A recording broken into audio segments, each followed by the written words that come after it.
जय श्री कृष्णा। स्वागत है आपका सारथी त्रिशला के साथ। कैसे हैं आप लोग? कैसे हैं घर में सब? ज़रूर बताइएगा। आज का मेरा टॉपिक थोड़ा सा इंटरेस्टिंग है।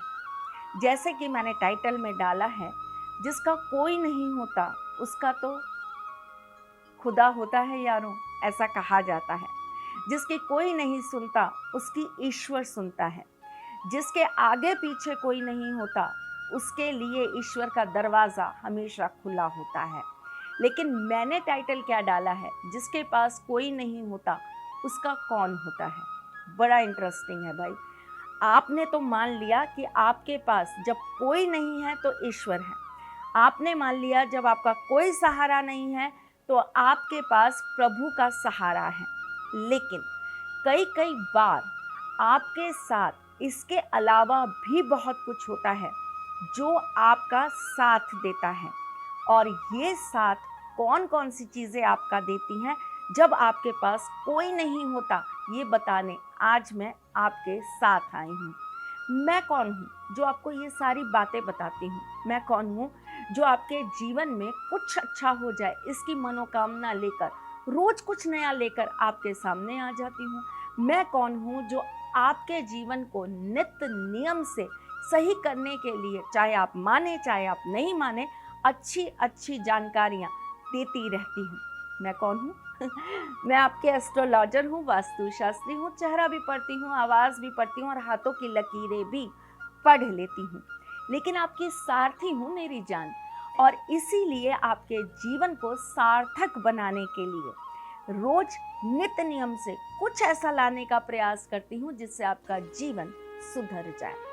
पहले तो मैं आपसे इस बारे में बात करूंगी कि आपके पास कोई क्यों नहीं होता। ये एक बहुत बड़ा क्वेश्चन मार्क है और बहुत सारे लोग इस बात को लेकर अपने कॉन्फिडेंस को ख़त्म कर देते हैं।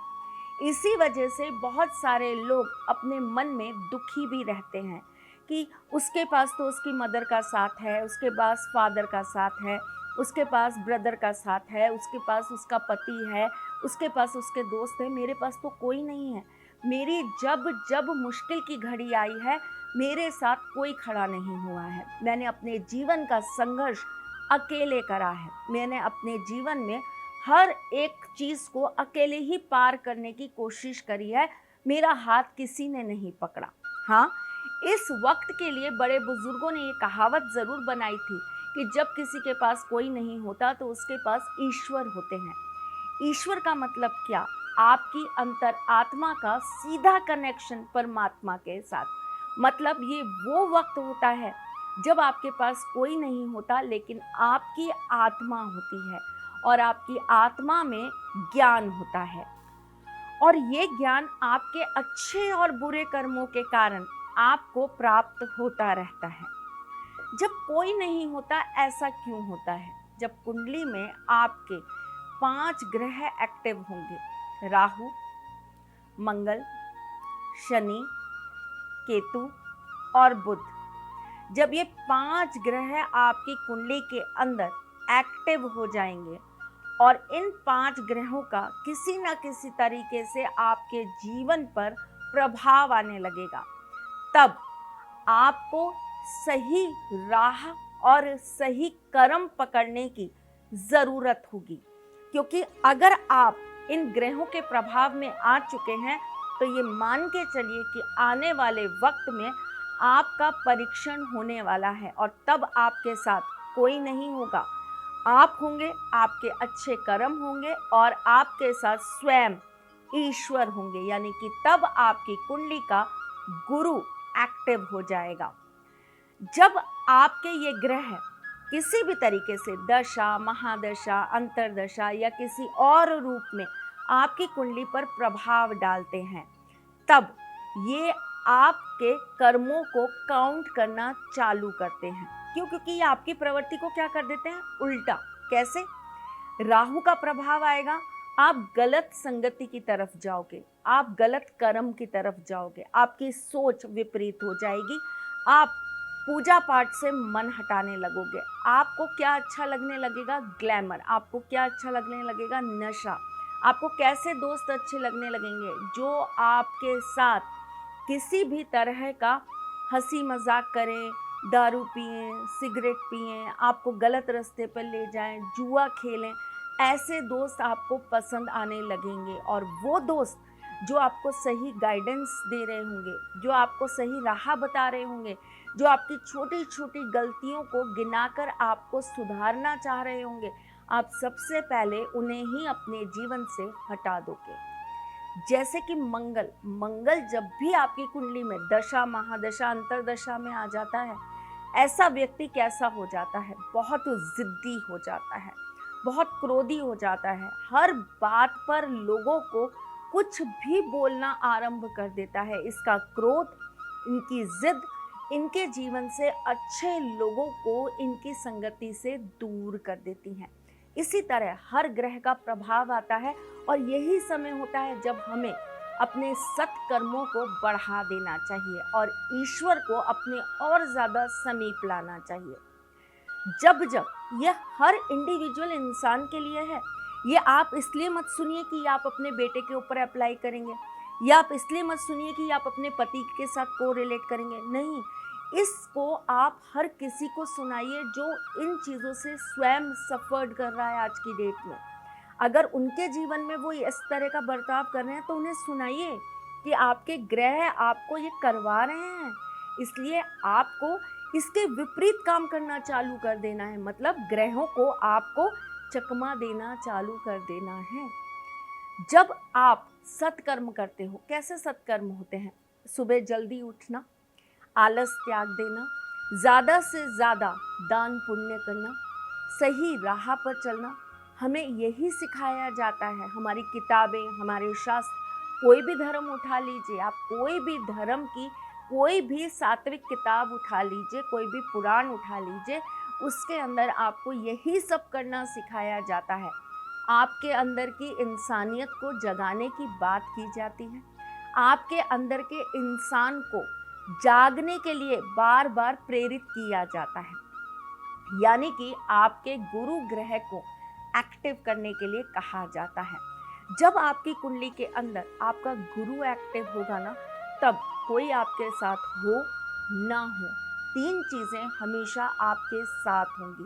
पहला, आपके साथ ईश्वर होंगे। दूसरा, उस वक्त आपके साथ आपके सत्कर्म होंगे। और तीसरा, उस वक्त आपके साथ आपकी आत्मा का ज्ञान होगा, जो आपको कभी गलत राह पर, गलत चीज़ों की तरफ नहीं जाने देगा। और इसका फ़ायदा क्या होगा? आपको आपकी लाइफ में स्टेबिलिटी मिलेगी, सक्सेस मिलेगी, नाम मिलेगा, यश मिलेगा, प्रसिद्धि मिलेगी। एक और चीज़ बताती हूँ, जिन लोगों के साथ कोई नहीं है, ऐसा संकेत क्या आपको आपकी बॉडी पे मिलता है? जी मिलता है।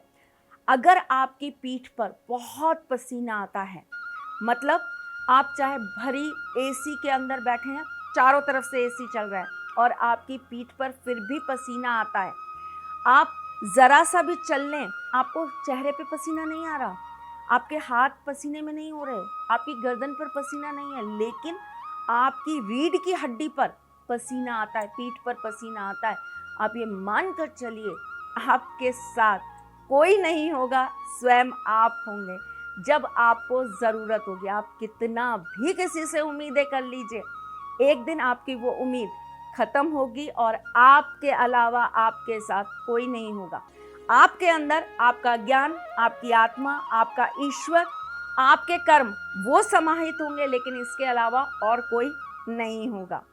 दूसरा संकेत, आपके साथ कोई नहीं होगा, ये कैसे पता चलता है?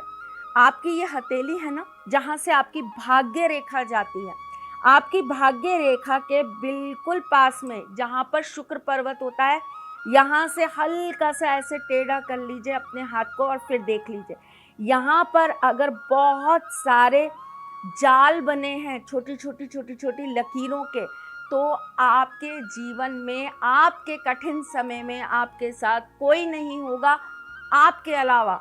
आपकी अपनी आत्मा, आपका ज्ञान, आपका परमात्मा, इसके अलावा आपके साथ कोई नहीं होगा। तीसरा संकेत, आपको ये मिलेगा ही मिलेगा जब आपको जीवन के अंदर किसी का साथ नहीं मिलेगा। आप कितने भी नकारात्मक क्यों ना हो, आपके जीवन के अंदर कोई भी आपका साथ देने वाला क्यों ना हो, आप बिल्कुल अकेले सड़क पर खड़े क्यों ना हो जाए, आपके सर पे छत ना हो, आपकी जेब में पैसा ना हो, आपके इर्द गिर्द आपके भाई बंधु कोई ना हो, लेकिन एक चीज़ आपके पास ज़रूर रहेगी। जानते हैं क्या? आपकी आत्मा, आपके दिल से आपको ये आवाज़ आती रहेगी कि आप कहीं ना कहीं आगे बढ़िए, आपको थकना नहीं है, आपको बिल्कुल भी कमज़ोर नहीं होना है। और एक चीज़ और है इसके अंदर ही, आपको सपनों में शुभ संकेत मिलते रहेंगे, आपको ईश्वर दिखाई देंगे या आपको कोई शुभ चीज़ें दिखाई देंगी, आपको त्रिशूल दिखाई देगा, आपको शंख दिखाई देगा, आपको बार बार अपने इर्द गिर्द कुछ ऐसी ध्वनियाँ सुनाई देंगी जिससे आपको ये पता रहे कि मेरे साथ कोई नहीं है, तब भी मेरे साथ मेरे ईश्वर खड़े हैं। जैसे कि मोर की आवाज़, जैसे कि बांसुरी की आवाज़, जैसे कि शंख की आवाज़, जैसे कि आपको मंदिर के घंटों की आवाज़, जैसे कि आपको अज़ान की आवाज़। जब भी आप परेशानी में खड़े हैं, जब भी आप कहीं बहुत बहुत ज़्यादा पीड़ाओं में खड़े हैं और आपको लगता है आपके पास कोई नहीं है और अचानक से कोई भिखारी, कोई फ़कीर आपको आकर दुआ दे जाए, आप मान लीजिए आपके साथ ईश्वर खड़े हैं। इसके लिए अपने कर्मों को सही रखना बहुत ज़रूरी होता है, क्योंकि वक्त का कुछ पता नहीं होता।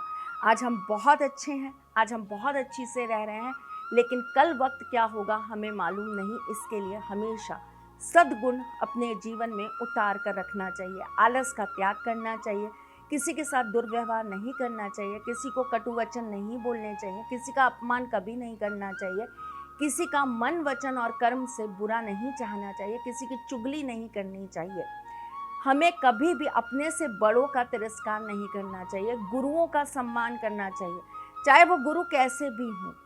हाँ, मैं मानती हूँ कि आज की दुनिया में बहुत सारे ऐसे भी गुरु बन के बैठे हैं जिन्हें कुछ नहीं आता, लेकिन वो अपने आप को गुरु कहते हैं। ठीक है, कोई बात नहीं। आप एक चीज़ सोचिए, उनकी किस्मत में, उनके कर्मों में कुछ तो ऐसा होगा कि उनके नाम के आगे गुरु लग गया।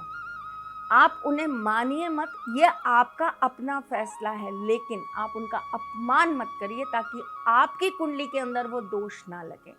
चलिए जी, मैं चलती हूँ, फिर आऊँगी कुछ नया, कुछ अलग, कुछ अद्भुत लेकर। तब तक के लिए मुस्कुराते रहिएगा, रिश्तों में मजबूती बना के रखिएगा, अपने साथी के साथ यूं ही जुड़े रहिएगा, प्यार देते रहिएगा, प्यार लेते रहिएगा।